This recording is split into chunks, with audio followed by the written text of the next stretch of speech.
George?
Morning, dear. Looking for Joyce.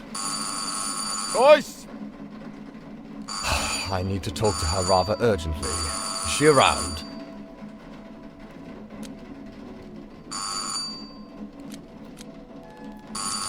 Sorry, but did you just let yourself in? Well, I've been ringing the bell for quite some time. No one answered the door. That should have been a good indication to you that either no one's home or someone's busy. I am a man of God, and God needs no invitation. Besides, George knows me well, and so does Joyce. And speaking of Joyce, where is she? I have a little business to discuss with her. Well, she's clearly not here, is she? But she's always here, looking after old George. How else would he manage the way he is these days? Oh, that Joyce, the caretaker. Yes, that's the one. Where is she?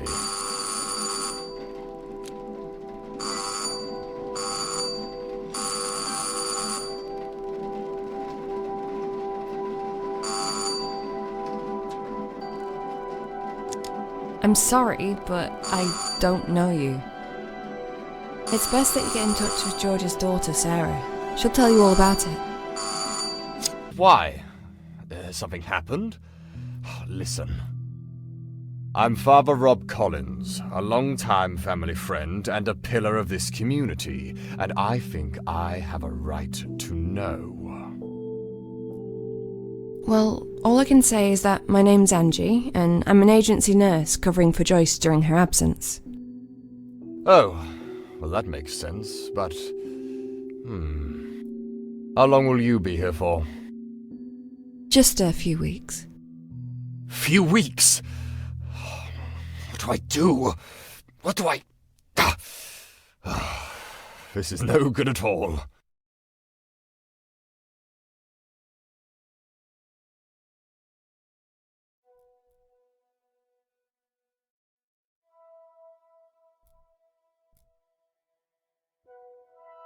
What did you want from Joyce?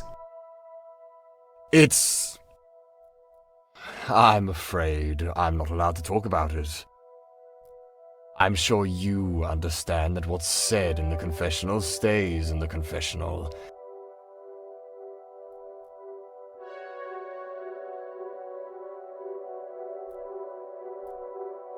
But go on.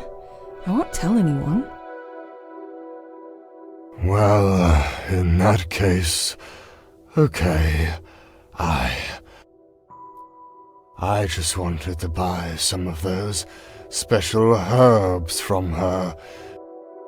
She's been growing them underground in her secret place. She wouldn't show me where, only she knows. Oh. Okay, I get it. You were looking to buy some pot. Sorry, just felt a little dizzy. My head's all funny. Take a deep breath, and you'll be fine. What? Trust me, I'm a nurse. What were we talking about? Morning, nurse. Morning, father. What? Another one? Who are you and how did you get in? That's just Ciaran. Don't mind him. He lives on the farm and does the sheep. Quite literally, I've heard people say. Don't listen to that fool, nurse. He just likes to bully people, he does. Well, you're Welsh, right? And I've seen you around sheep. I'm a bloody shepherd. Of course I'm around sheep. I look after them. These poor creatures look absolutely terrified every time you get near them. That's exactly what I thought last time I came to your Sunday Mass, father. And when was that, Ciaran? 10 years ago? 20? Stop bickering, you two.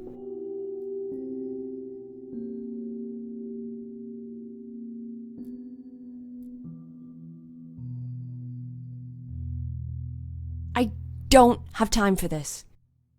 I have to find George and see if he's alright. But that's what I'm trying to tell you. I was on my way to the sheep pen to feed my sheep, not do anything horrible, right? So I'm walking through the east yard towards the house. I'm not too happy, 'cause it's absolutely pissing with rain out there, and I can already feel I have water in my boots. But then guess what I see? Poor old George is sitting right on top of the barn. I called out to him. I said, "Come on down, mate, you're gonna fall." But he just blanked me. So I thought, I can't deal with this. 'Cause really, I'm just here to look after the sheep. Crazy old people are way above my pay grade. Shit. Isn't it your responsibility to keep an eye on George at all times, nurse? Lead me to the barn, Ciaran. I'll deal with this. Let's all go. By the sound of it, this situation may call for some divine intervention.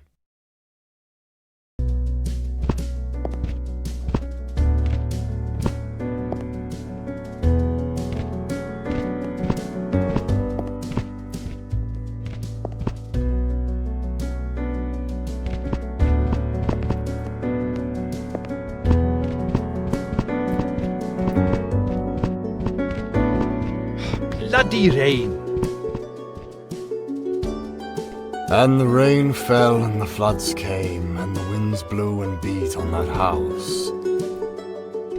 But it did not fall because it had been founded on the rock.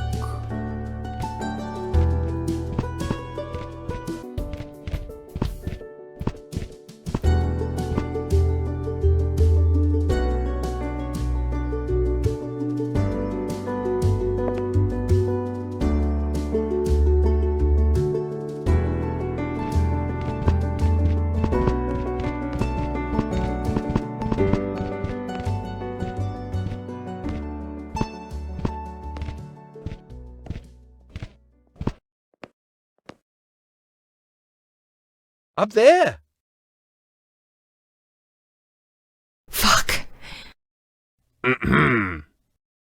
Sorry. But why would he go up there? Why don't you tell us? You're the caretaker. George! Come down, for goodness sake! See? Nobody listens to you, mate. And neither does George. He probably can't hear me from up there.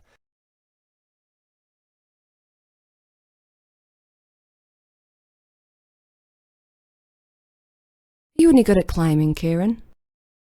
Oh, no. I ain't going up there, nurse. I'm sorry. The planks are all rotten through.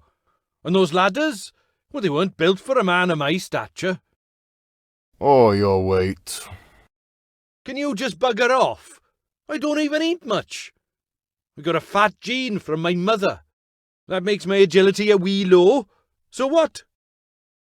Oh, I've seen you step dancing at the village fest. No fat gene hindering you there.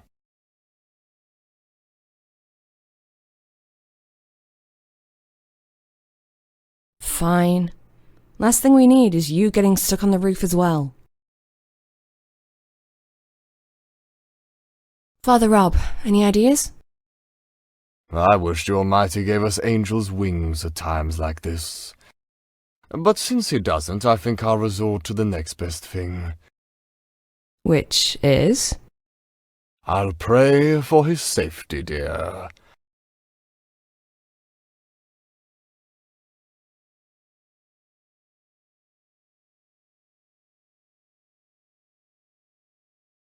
I guess it's better than nothing.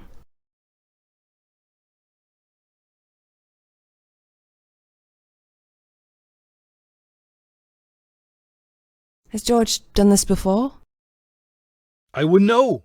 I usually stay with the sheep.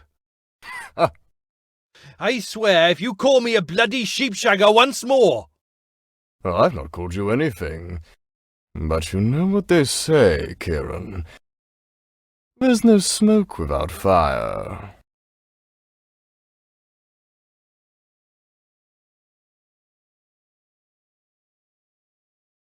You're both useless. I'll get him. Good. That's what Joyce would do. Be careful up there.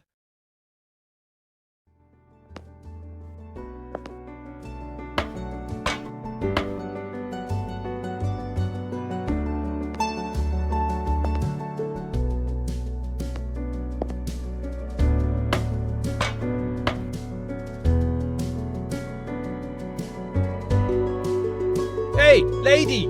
You trying to kill me? Did you see that? This metal rod almost impaled me.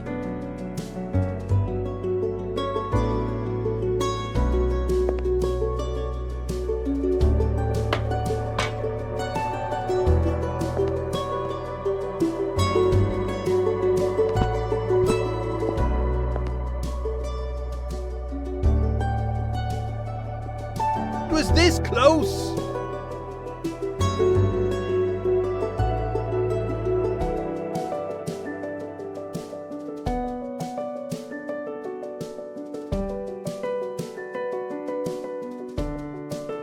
I'll aim better next time.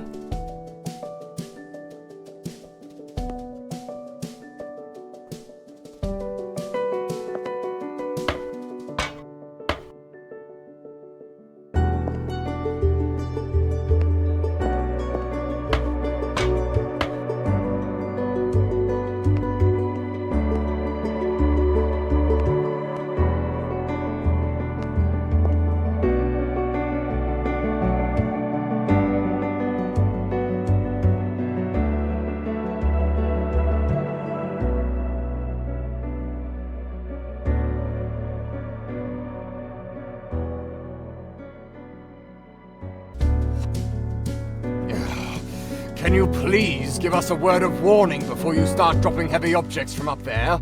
I mean, it was a close one this time.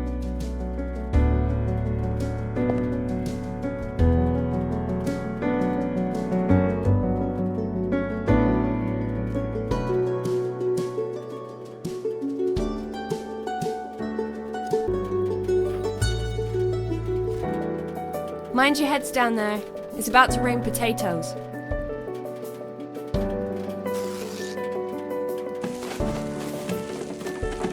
Ouch!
Nice view, You can see for miles from up here. Aye.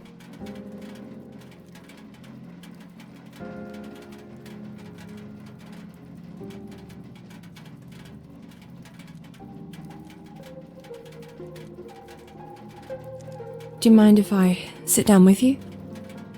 You sure? You'll get a wet bum.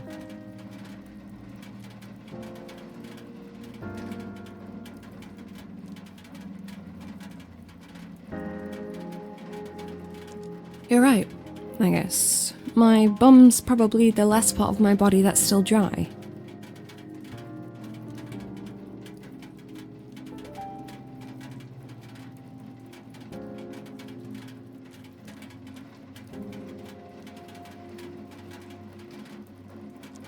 Scooch over. Never mind the wet bum, I'll sit down with you.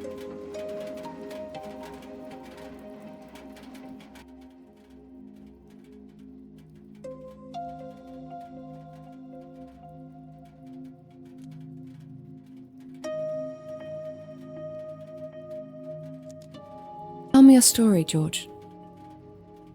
You don't want to hear it? Yes, I do. Tell me about your life here. What was it like?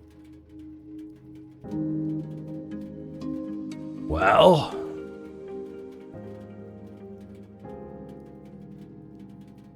I've had a very good life on this farm, but it took me a while to realise that. When I was young, I wanted to go out there and see the America that I knew from the movies, see the Wild West for myself. But I never did.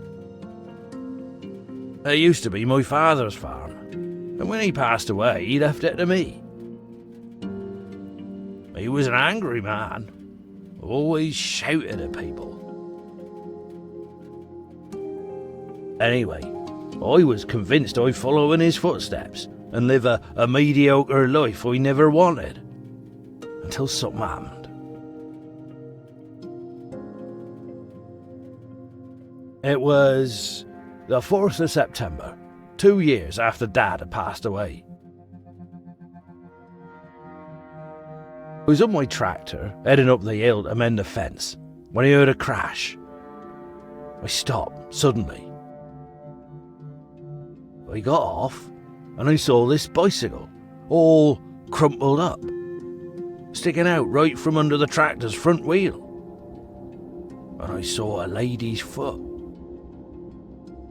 I had no idea at the time that 6 months later I would marry that foot and its owner, and that it would be the love of my life. Penny was her name.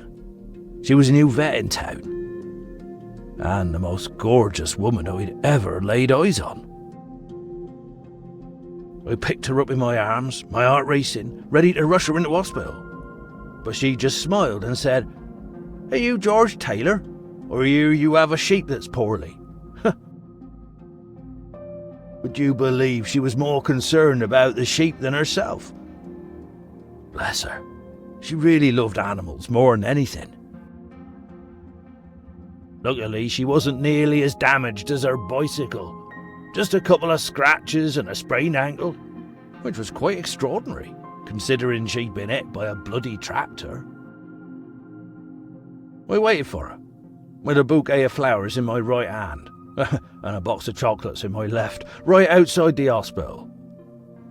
We both knew that this was meant to be.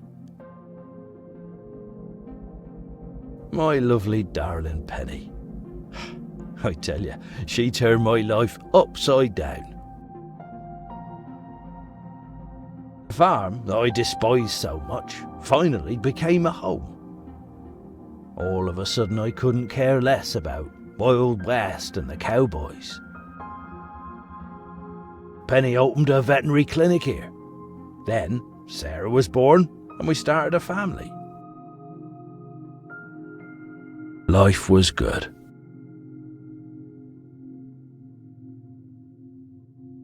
The good lives don't last forever. They're always followed by the dark times. There was an accident one day. We had a lot more horses here back then. There was this one bad stallion, Derek he was called, nasty old thing. It jumped and kicked Penny suddenly while she were giving it injections, and she just flew and hit her head on the wall.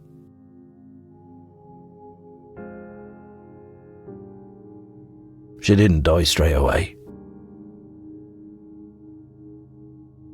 I was in the hospital with her for 3 days, watching the life in her slowly drain away.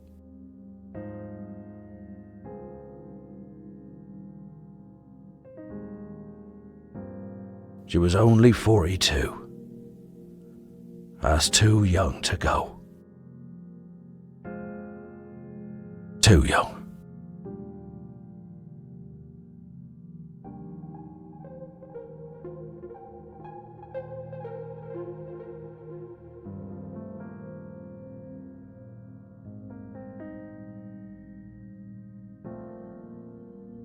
But hey, look at me rambling on. Oh, I didn't mean to bore you with my old man's stories. See you back at the house, dear.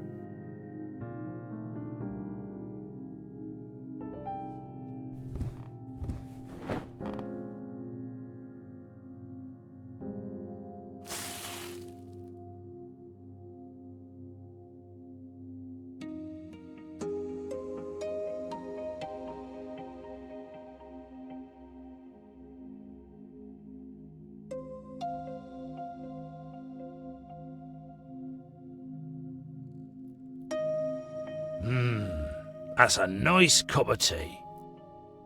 It'll warm you up, George. You'll be all right. Of course he'll be all right. He's a tough bloke. He wrestled bears and punched wolves back in his days. Isn't that right, George? Oh, I don't know about the bears, Ciaran.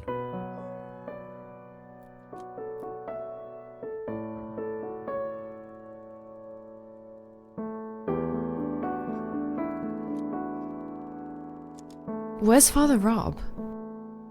He said he was going to look around. Yeah? I bet he's snooping again.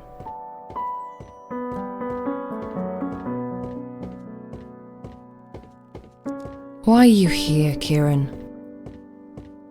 What do you mean? I live here. Not in this house, you don't. But I've known George for a long time. We're all pals. He doesn't mind. You don't mind, do you, George? Oh, I don't mind, Ciaran.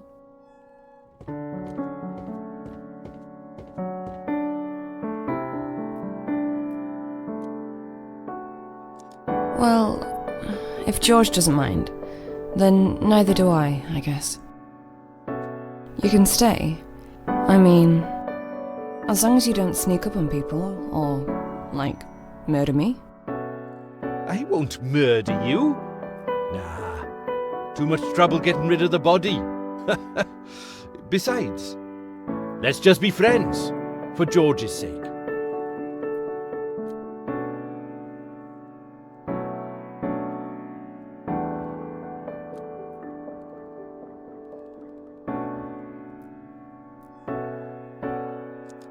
Fair enough. I'm not looking for enemies. I tell you what, I'll cook dinner for everyone first, and then we'll shoot some bottles. How about that? Oh, so you can cook too? Hell yeah, I can. I make a smashing roast lamb with Brussels sprouts and mint sauce and all. George loves it, but there's no oven in my caravan, so I'd have to cook here. I don't know, Ciaran. I think we could all use a proper meal after a morning like this. But I'm going to need some cooking wine. I doubt there's any here. George has always been a sherry kind of guy. Someone say sherry? There's a bottle of red in my caravan. Could you get it for me, please? Why can't you get it yourself? A dinner like this is a lot of work. I'll never make it on time if I don't get started on the vegetables straight away. Plus, the old leg's hurting, like a son of a bitch. And you'll be walking that way anyway. Joyce always does, this time of day. To do what? To feed Richard some carrots. Richard? The horse. He lives in the box just outside the big barn.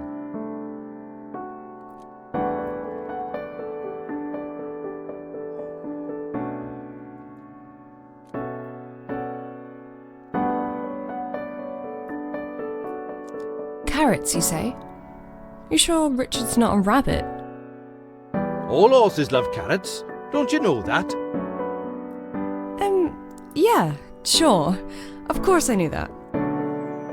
You go in then, because I'm sure Richard's starving.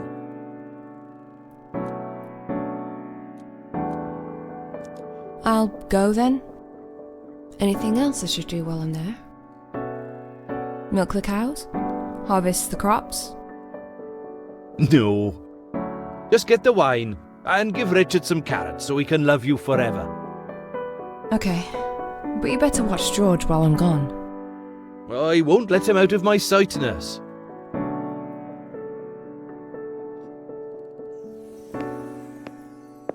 What are you even doing here? Are you deaf? That man's gonna turn you into dinner. Run! We're not eating Midge. There's lamb meat in the freezer, silly. Oh, right. Then I guess you can relax, Midge. Just don't look in the freezer.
all this fine weaponry in the hands of a drunken retard. Don't you think it's a recipe for disaster?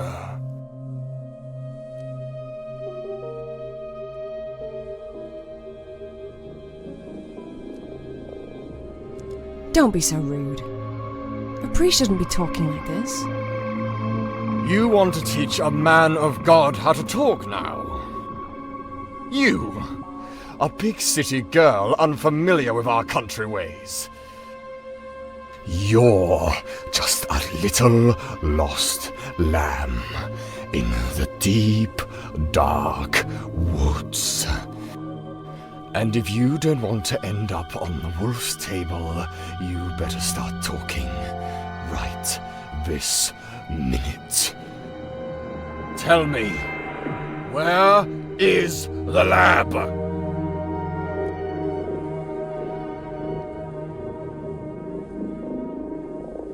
Is that one of Ciaran's guns you're holding? This? Yes. Yes, it is. A custom-made double-barrel shotgun. Fine craftsmanship. It's one of a kind, this one. It fires both barrels at the same time. Okay, but why do you have it? I was looking for the lab, and it called out to me. So I took it. You don't have a problem with that, do you?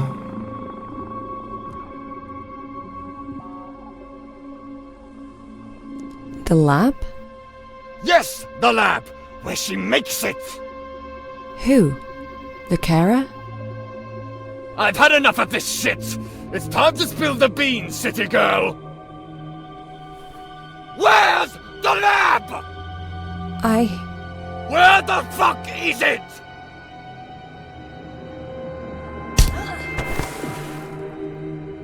You will confess everything! It's just a matter of time.